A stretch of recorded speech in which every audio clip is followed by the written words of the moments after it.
بۆ گفتوگۆی زیاتر لەسەر پرسی هاوردەکردن و هەروەها ئەو ڕێنماییە نوێیانەی حکوومەتی عێراق بۆ باجی گومرکی لە نێو ستۆدیۆ بە سوپاسەوە بەڕێز شێخ عەتا شێخ محەممەد جێگری سەرۆکی یەکێتی هاوردە هۆناردەکارانی هەرێمی کوردستانم لەگەڵدایە. کاک شێخ بەخێر بێ ماندوومان کردی.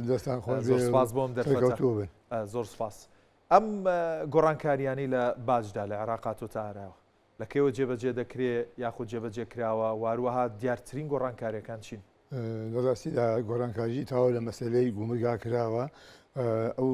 ئەو کاڕانەیە کە دێتە هەرێمی کوردستان ئەوانێ بە نسبەیەکی زۆر گومرجی خستووە سەری، ینی کارێکە ئەمە هەمووشی تەسیری لەسەر خەڵک هەیە، لەسەر ئەو دانیشتوان هەیە.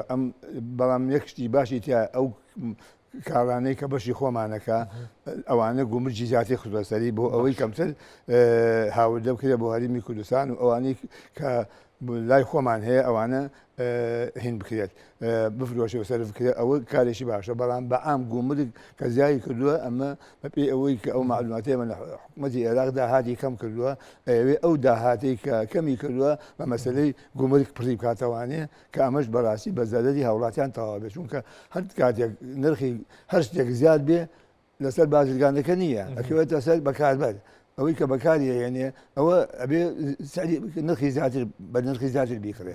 بۆیە لەو ناحیانەوە ئەویان باشە. ئەم ڕێنمایە لەکەوە لە ساڵی تازەیە جێبەجێ کراوە؟ لە ساڵی تازەوە دەستی پێکردووە و ئێستا وردەوە لە بەردەوام دەستی پێەکە. هەرێمی کوردستانیش پابندە بۆ ڕێنمایانە جێبەجێ کراوە لە هەرێمی کوردستانیش؟ بەڵێ ئەبێ پابند بێت، چونکە قەراریشی حکوومەتی عێراقیە و ئەبێ پابند پێوەی.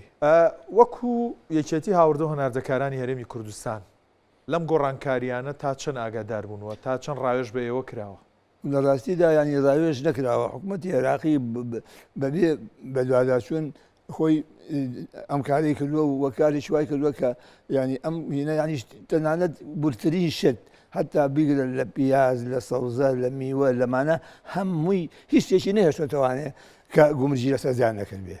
بەڵام ئێمە بەوەندە بەوانیان دڵخۆشین کە زیای کردو ئەو پێدەکارانەی کە لە لای خۆمان هەیە ئەوانە ئەگەر تا گومرجی خاڵە باشەکانی نێو زیادکردنی باجەکان زیادکردنی باجی و بابەتانەی کە لە هەرێمی کوردستان بەرهەمیان زۆرە. بەڵێ ئەوە بۆ ئەوەیە مەسەلا زۆر هێلکەیە، مریشکە، مەسەلا پەتاتەیە، مەزەلا کۆمەڵێ لەم بینانە پێداویستانی کە بۆ مەسەلا ئەو ئادێ ئەو معمەلانی خۆمان کە ئادێکی زۆر دروست دەکەن، ئەمە هەمووی باجێکی زۆری خستە لە ساسی باجی خستۆ سەر ئەوانە، لە ساسی باجی خستۆتە سەر هێلکە. ئەمانە بۆ ئەوانە بەروو بەمان کە بەشی خۆمانەکەن، بەشی هەرێمی کوردستانەکەن و لێشێنێرن بۆ ناوڕاست و خواروی عێراق. زۆر باشە. ئەوەی ئێوە وەکو شارەزایەک لە بوارەکەیە کە تەماشایەکی ئەم تەواوی خاڵەکانی ئەم ڕێنمایە نوێیەتان کرد، تا چەند پێتان وایە دراسەیەکی باش کراوە، تا چەند پێتان وایە لە ڕووی واقعەوە دراسەیەکی باش کراوە، لە ڕووی زانستی و دراسەیەکی باش کراوە بۆ ئەم بڕیارانە؟ زۆر بەوردی دراسە کراوە، چونکە هیچ شتێکیان نەهێشتوانێ ئەوەی هاوردەی هەرێمی کوردستان بکرێت ئەوان هینی نەکەن. ینی ئەوان گومژیان لە سا 5 ساعەدا زیان نەکردوێ. ئەوەی ینی بوردیکە بەڵام ئەمە زیادکردنی گومرگ وەکو بازمان کرد لەسەر بەکار بۆ ئەڵێ هاوردەکردنی بۆ هەرێمی کوردستان عێراقیش ناگرێتەوە؟ تەمان عێراقیش ناگرێتەوە، ینی عێراق و هەرێمی کوردستان. باشە. پاش دەرکردنی ئەم ڕێنمایانە بازرگانان هیچ گلەی و گازندەیەکیان هێناوە بۆ لای ئێوە؟ هێشتا ینی بە تەواوی نەگەشتوەتە دەستی ئەوان. ینی هەتا مەسەلا ئەو کاڵانەی جاران پێشتر کە هاتە عێراقەوانێ لە خەتی بەسڕەوە کام کاڵایی گومرگەی کەم بوو، هەموو ئەو حاویەچەند مادێتیا بەوە گومرجیانە کرد. بەڵام ئێستا عکس بۆتەوە. ئەکس بۆتەوانێت ئەو بەسەر کۆنتێنەرێ دەمادێتی هەیە کامەیان گومرگەکەی لە هەمووی زیاترە بەوە هەموو هینەکەن، یعنی عکسی ئەوەی پێشووە. ئەمەش هەمووی بۆ زیادکردنی داهاتی حکوومەتی عێراقیە. باش ئەمە بارگرانی بۆ بازرگانان دروستەکە؟ بۆ بازرگانان درستی ناکە، بۆ بەکاربەر دروستیەکە، چونکە بازرگان چەند مەصرفەکە سەر کاڕاکە. لەبەرەوە پێتان وایە ئەم بڕیارە بە تەواوی جێبەجێ بکرێت و بازرگانان پابند بن پێوەی هەڵبەتە لە خاڵە گومرکیەکانە بێ پابند بن پێوەی کاڵا و شتومەکەکان لە هەرێمی کوردستان گران دەبن؟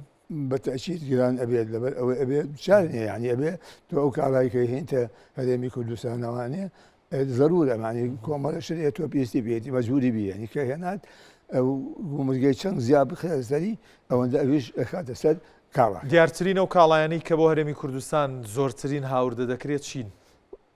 وڵی اینجا چی هەیە هاوردە نەکرێت ئەوەی مەسەلە مادی کارەباییە بیناسازیە مەسەلە زۆر شتی تر لەم بابەتانە هەیە کە هاوردی هەرێمی کوردستان دەکرێت وە پێویستی پێێتی ئەوەی کە لای خۆمان زیاتر هەیە مەسەلە مریشکە هێلکەیە ئەمە مەسەلە ئاردا کۆمەڵە لەم شتانەیە کە لای خۆمان هەیە و پێویستمان بەوە نیە بێ ئیتر باقاتی هەرچی شتێکی کە لە هەرێمی کوردستان و لە عێراقا پێویست بێت ئەبێ هاوردە بکرێت. زۆر باشە.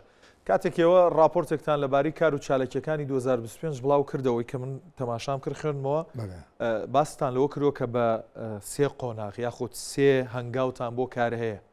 یەکەمیان ئەوەیە سەرەتا هاوردەکردن بەهێزکەن بۆی پێداویستی ناوخۆ پڕکەنەوە. خاڵی دووەمتان ئەوەیە کە گرنگی بە بەرهەمی ناوخۆیی بدەن. خاڵی سێمیش هەناردەکردن. لە خاڵی دووەمە چی کراوە ئەو هەنگاوە نوێیانە چین کە دەکرێن و تا چەند ئەگەر خاڵی دووەم بە سەرکەوتووی جێبەجێکەن کەمترین مادەمان پێویستەکە بێنینە ناو. ئێمە وەکو لە خاڵدووانکە ینی ئێمە ئەگاداری ئەو بازرگانانمان کرد ئەو خاوەن کۆمپانیامە ئەوانەی کە ینی توانایەت کارگە و کارکان لە مەرجێن لە هەرێمی کوردستانە بۆ ئەوەی بتوانین ئەو پێداویستانی خۆمان پڕ بکاتەوانێ. ئەمە ئەوەیە ینی مەرحەلەی دووهەمی ئێمە ئەوە بوو بەڕاستی دەورێکیش باشی هەبوو و ژیان لێگرتنەوە ژیان لە ڕێنمایەکانی ئێمە گەر ئەو بوو کارگەیشی زۆر دامەزرا لە هەرێمی کوردستانە و ئەمەش بۆ سەبەبی ئەوەی کەوا مەسەلە ئەو کارانەی کە خۆمان پێویستمانە لای خۆمانە بێ. بەڵام یەک نقطە هەیە ئەوەیە ینی تۆزێ مەسەلەی کارەباکە کە گران بوو لەسەر کارگەکان و هینەکان ئەمە تۆزێت تەسیری لەسەر کارگەکان کرد ئەوە بوو. بەڵێ ئەگەر بێت و ئەو پلانەیەوە وەکو خۆی جێبەجێ بکرێ دەکرێت بڵێن زۆر پێویستمان بەوە نیە پشت بە وڵاتانی دراوسێ و دەرەوە بەستین لە هاوردەکردان کەم کرێتەوانێ ینی هەنادەش بکرێت ئێستا ئێمە پەتاتە هەنادەی وڵاتانی دەرەوەکەین مەسەلە ئەوە هەنارلەمە کردووە بۆ وڵاتانی دەرەوە ئاوی سلێمانی ئەوە من لە بەریتانیا خۆم بینیمە کە لەوێ بەکاریان هێناوانی مەجای ئەوەی تایە. بەڵام ئەوەی ینی زیاتر پێویستی بەوە ئەبێ حکومەت تەسیلات کا بۆ مەسەلەی کارگەکان بۆ مەسەلەی کارەبا کە زۆر گرنگە مەسەلەی کارەبا چونکە کارەبا ئێستا لە ناوەڕاست و خواردی عێراق بەهینەکە بە 72 دینار شتێکی وەڵام لای خۆمان 150 ئەمە ینی تەسیر لەسەر کارگەکانی ئێمە کردەوە. زۆر باشە. خاڵی سێمی کارەکانی ئێوە ئامانجی سێمتان مەسەلەی هەناردەکردنە لە هەرێمی کوردستان کارگە و کۆمپانیایەکی زۆر هەن کە بەرهەمی باشیانەیە هەناردەی ناوەڕاست و خواروی عێراقیانە کرد. بەڵام لەم دوایە باز لە ئەو لەمپەر و کێشانە دەکەن کە عێراق دروستی کردووە. ئایا ئەو کێشانەی کە عێراق دروستی کردووە بەردەوامە و تا چەند ڕووی لە چارەسەرە؟ بەڕاستی ئەوەش مەسەر ئەو ڕێگری لەو شتانە ئەکە ئەو شتانی کە لای خۆیان مەسەلە بێتە بەرهەم وەکو تەماتەیە وەکو مەسەلە کۆمەڵشتی ترە ئەمانە ڕێگری لەکە. بەڵام مەسەر ئەگەر یا مریشکە یا هێلکە ئەمانە ڕێگری لەمانەکە. بەڵام ئەگەر بەرهەمەکە لای خۆی پێویست بێ خۆی نەیتوانانی بێدابینیکە ڕێگان کاتەوانێت کە بڕات بۆ ناوەڕاست و خواری عێراق. واتە پەیوەندی بە بەرهەمی ناوخۆی خۆیەتی باڵێ.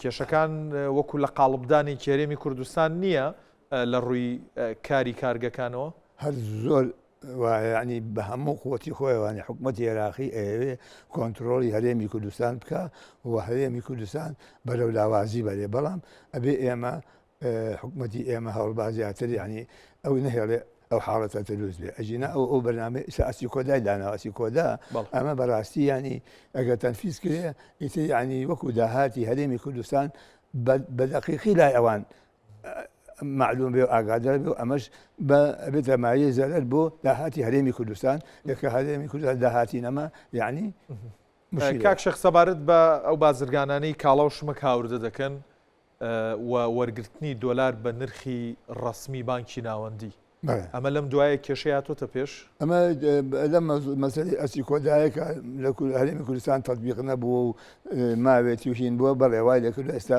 پارە ناگۆڕێتەوەوانێ بۆینەوە ئەمە ژوای کردووە کە دۆلار لە بازارە زۆر پێویست بێ بۆ بازرگانەکان بۆ دۆلار بەرز بۆتەوە تا بازرگانێک کەسی کۆدا جێبەجێ نەکات دۆلاری بە نرخی ڕسمی نادرێت نایەنێ بەڵێ باشە دوایین پرسیارم سەبارەت بە کار و چالێکەکانی ئێوەیە لەم ساڵدا کە 5 ڕۆژێکیمان تێپەڕاندووە لە 2026 ئەوەی یەکێتی هاوردە هەناردەکاران چ پلانێکتانەیە تانەوێت چی بکەن وڵا ئێمە وەکوێکی دیا لە بەردەوام ئێمە پلانمان ئەوەیە کە بتوانین زیاتر بەرهەمی خۆماڵی هەبێ لە هەرێمی کوردستان بە کارگەکانی خۆمان بکەوێتە ئیش و داهاتی خۆمان هەبێ لە جیاتی ئەوەی هاوردێکین لە وڵاتانەوانی و بتوانین هەنادەشیکەین ئەوە هەموو هەدەفی ئێمە و هەمیشە بازرگانەکانمان خاوەندەکان کۆمپانیەکانمان تەرجیع کردووە بۆ ئەوەی ئەو کارە بکەن.